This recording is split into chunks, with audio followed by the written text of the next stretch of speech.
আকাশবাণী গুৱাহাটী কেন্দ্ৰৰ মহাৰজত জয়ন্তী বৰ্ষ উপলক্ষে কবি অজয় কুমাৰ বৰা ৰচিত কবিতা পাঠ কৰিবলৈ লৈছোঁ।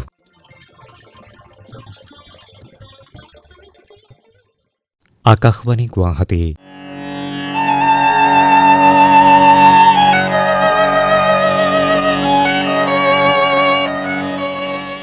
স্বাধীনতাৰ প্ৰভাতী কিৰণে বৰ অসমৰ জনগণৰ বাবে কঢ়িয়াই আনিছিল আশাৰ বতৰা।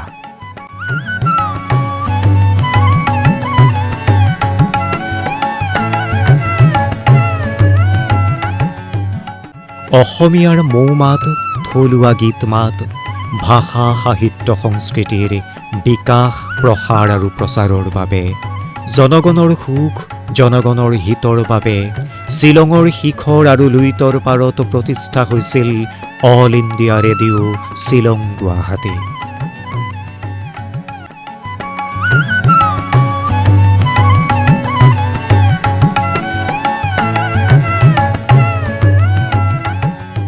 (1948) চনৰ 1 জুলাই আশাৰ বন্তি জ্বলাই জনগণৰ মনৰ কথা জনগণৰ কাষলৈ নিবলৈ জনগণ মনৰে শুভাৰম্ভ হৈছিল অল ইণ্ডিয়া ৰেডিঅ' শ্বিলং গুৱাহাটীৰ লুইতৰ পাৰৰ গুৱাহাটী ষ্টুডিঅ'।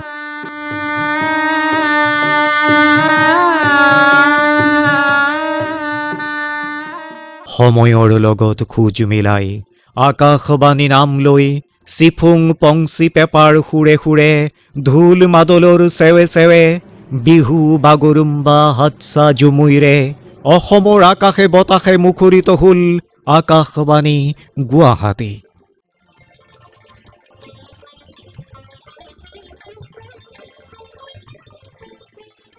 অসমীয়া ভাষাৰ লালিত্য, ভাষা ৰক্ষা যাৰ লক্ষ্য, অসমীয়া জাতিৰ মেৰুদণ্ড স্বৰূপ অসমৰ জাতীয় প্ৰতিষ্ঠান আকাশবাণী গুৱাহাটীৰ এয়া মহাৰজত জয়ন্তী বৰ্ষ।